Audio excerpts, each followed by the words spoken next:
What is going on, guys? What is going on, 27 Squad? Welcome back to another video. Today we are previewing the New York Giants going to Tampa and taking on the Tampa Bay Buccaneers. Now, I'm not going to lie, the Tampa Bay Buccaneers have improved from last year. Their offense is still good. It's not where it was at the beginning of the year last year, but it's still good.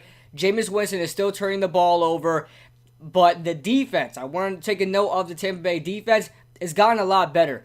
Now, they played well against San Francisco, but, Tampa Bay had like 2 interceptions returned for touchdowns, so that didn't help their case to win that game whatsoever, and San Francisco walks away with that win. But then Thursday Night Football, we see the Tampa Bay defense against an injured, beat-up Cam Newton, which I'm not going to hold too much stock on. They held the quarterback for a certain amount of yards because Cam Newton's just beat up. But something I do want to take out of that game is that Christian McCaffrey had 16 carries for 37 yards. That is a 2.3 yard per carry average. And the defense as a whole right now throughout the whole season, that Tampa Bay defense is only giving up about 70 yards. That's actually 69 yards a game on the ground. That is 7th in the league. So they are top 10 right now in stopping the run, and their offense has gotten dramatically better. So we should not take this defense for a joke. Now, as you guys know, as far as the Giants go, the Giants had one good quarter on defense out of 8 in these past 2 games. They had one good quarter of defense, and I'm not going to have any expectations for this defense whatsoever. If they surprise me, then they do that. If they adjust, then they do that. But I'm still going to have no expectations for this defense until they show me more than one good quarter of play. As you guys know, Daniel Jones has been listed as the new starting quarterback for the New York Giants. It's going to be a test for him, but I think this is one of the better type of defenses to first go up against in the NFL. So let's get on to the injury report. Now, it says here Grant Haley is out with an illness. He did not practice on Wednesday. He will play. I'm pretty sure Grant Haley will play. That's from what I heard from reports. Cody Latimer did not practice on Wednesday. He's out with that concussion, but I'm still hopeful he will play in this game. I think he will play in this game, so I shouldn't worry too much about that. Kevin Zeitler still dealing with the shoulder injury. He played last week. I expect him to play this week. I think he'll be fine. Did not practice. I'm with the star players, they're just not going to practice them because they're star players. They don't need those repeated amount of reps. So I believe Kevin Zeitler will play. I think he'll be fine. Garrett Dickerson has been dealing with that quad injury for quite a while. He's been out for 2 games now. He hasn't played yet, but he's limited now. Now he's on the the injury report as limited, so maybe he will play. Garrett Dickerson does play, not saying that he should or we need him or anything like that, but if he does play, that's going to open up a lot of maybe 3 tight end sets, maybe more 2 tight end sets, more of a different look, and we have Garrett Dickerson in there along with Rhett Ellison as well. Next up, we have Sterling Shepard. Sterling Shepard out with that concussion injury. They're saying he might play this game.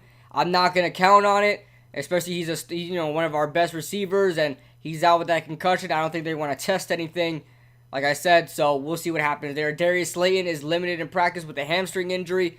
Don't know if he's going to play either, but we're still beat up at the wide receiver position. As far as the Buccaneers go, nobody really jumps out the page as maybe not, like I'm really concerned about not playing. Jamel Dean did hurt his ankle in that Tampa Bay game. He might not play. The rookie corner out of Auburn, very fast and speedy cornerback.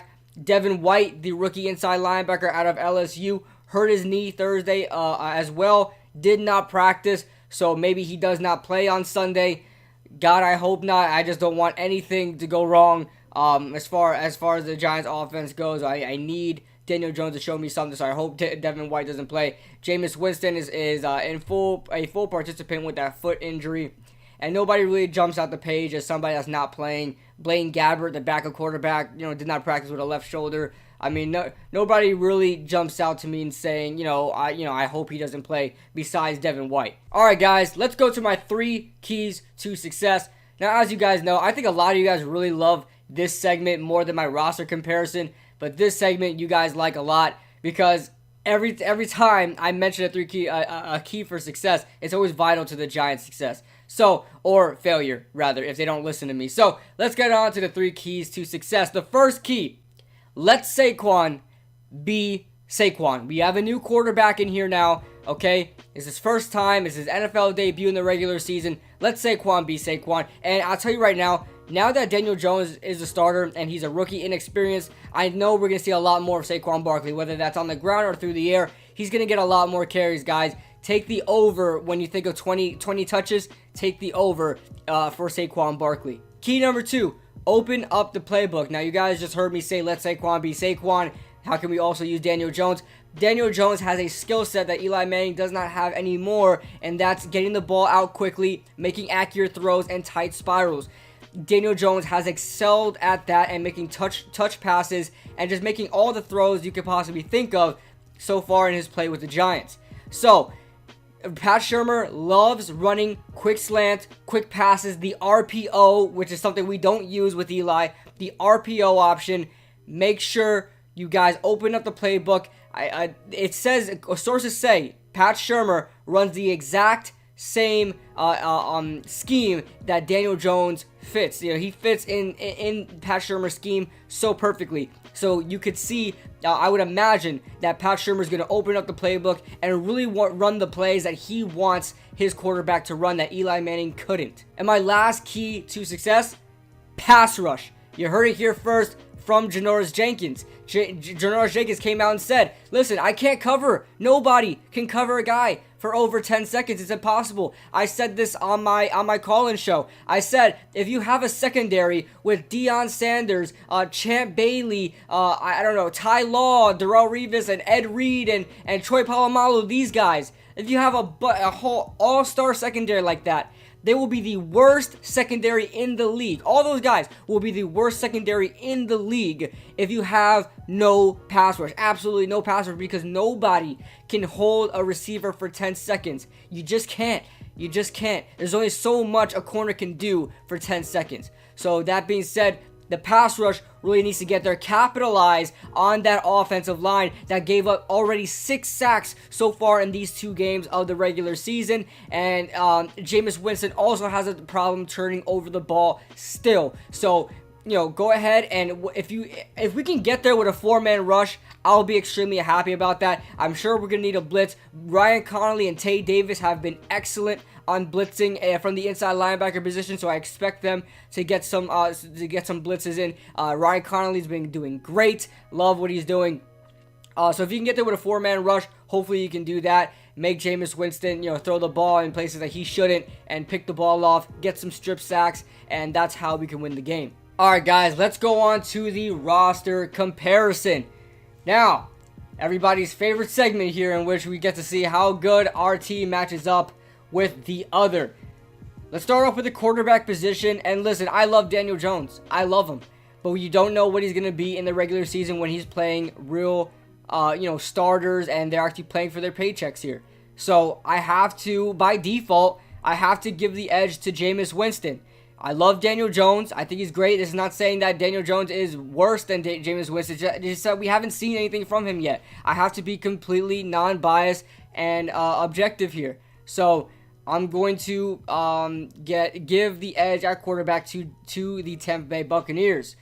The wide receiver position, no doubt in my mind, that needs to go to the Tampa Bay Buccaneers. Chris Godwin is killing it so far. 11 receptions, 174 yards, and a touchdown. He's doing better than he tramples Mike Evans in yards. He doubled his yards so far. Mike Evans has 6 receptions for 89 yards, and Mike Evans is still a beast. So I have to take. They also have Brashad Perriman back there as well as a number 3 receiver. So I like Tampa Bay's wide receiver weapon. Next up at running back, Peyton Barber, Ronald Jones. Ronald Jones has been playing pretty well, has a good yard per carry, but I have to give the edge to the Giants. I think you're going to have to give the edge to the Giants when almost every game, because of Saquon Barkley and what he can do. I just hope we use Wayne Gallman a lot more. Next up, we have the tight end position. Now, the tight end position, I'm going to give to the Tampa Bay Buccaneers, and I think Evan Ingram, I know a lot of people are still going to say OJ Howard is better than Evan Ingram. I don't think so. I think Evan Ingram is the better tight end, but anyway, they have really, really good depth at that tight end position for the Buccaneers. OJ Howard, Cameron Brate, Tanner Hudson, who's came on in the preseason. You got to like those guys there. And, the Giants are still with Evan Ingram, Rhett Ellison, who's good, but they have Garrett Dickerson, who's injured. Next up, we have the offensive line. Now, you guys know I mentioned that the Tampa Bay offensive line has already given up 6 sacks so far this year, and the Giants only gave up 2 sacks. And on top of that, their run blocking, the Giants' run blocking is phenomenal this year. It's great, opening up a lot of holes for Saquon. And the same can't be said for the Tampa Bay Buccaneers. Now, they have been running the ball a lot better as of late. They have been. But the offensive line, I have to give the edge to the Giants. And by the way, I'm so happy that we get to give the edge to the Giants as far as the offensive line goes, because last year I couldn't do that for any team we went against. Next up, we have the defense. Now, this is a 3-4 defense, so it's a lot easier. This is the first time we're facing a 3-4 defense, so it's going to be a lot easier to compare. All right, let's talk about the defensive line. Ndamukong Suh, Vita Vea, and William Golson, I think, is a better trio than Dalvin Tomlinson, Dexter Lawrence, and B.J. Hill. Now, both of these positions have been stopping the run as of late, but Tampa Bay has been just doing it a lot better. On top of that, they have Ndamukong Suh there. Have to give the edge at D-line to the Tampa Bay Buccaneers.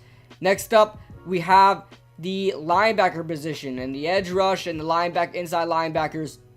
We'll just bunch them all together. At the 2 outside linebacker positions, you have Carl Nassib and Shaquille Barrett. By the way, JPP is on the NFI list, so I don't know. He's not going to be back anytime soon, obviously, but I actually just figured that out. But outside linebacker position, Carl Nassib and Shaquille Barrett have been a very, very good duo. Shaquille Barrett leads the NFL. Well, doesn't lead the NFL in sacks. I believe he's very close. I think he has 4 sacks to Myles Garrett's 5. So he's having a fantastic year so far. Shaquille Barrett is. And then from the inside linebackers position, like I said, Devin White is injured, may not even play, but they still have Kevin Minter there as well. Levante David obviously is great for the Buccaneers, and they have Deion Buchanan as well. They have a very good linebacking core there in Tampa. I'm going to give the edge to the Tampa Bay Buccaneers. Next up, the cornerback. The cornerbacks for the Tampa Bay Buccaneers: Vernon Hargreaves, Carlton Davis out of Auburn, Jamel Dean, another corner out of Auburn, is hurt. He may not even play. And then MJ Stewart as well. It's very hard. Sean Murphy Bunting, the 2nd-round pick this year.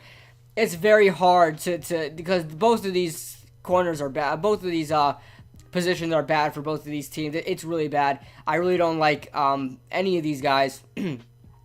But I mean, based on what we've seen so far in the past few weeks, I have to give the edge at corner, a slight edge to the Tampa Bay Buccaneers, just because they've proven that they're pretty good. They stopped somebody. They stopped Carolina, and the Giants hasn't stopped anybody yet. So you got to show me something, New York, if you want me to give you an edge. Next up, we have the safeties. I'm going to give the edge at safeties to the Tampa Bay Buccaneers as well. Antoine Bethea and Jabril Peppers have seemed to be one of the best, one of the worst safety tandems in the NFL.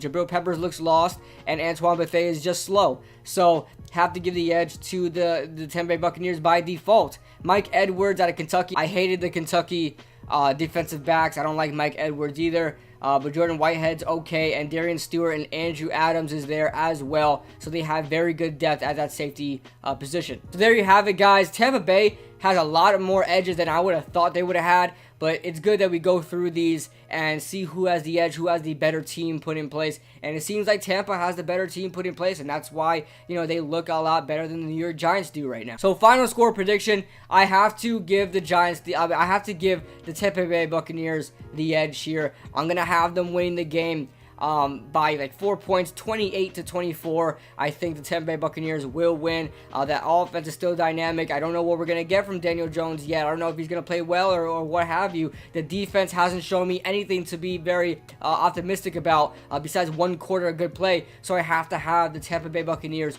winning this game 28-24.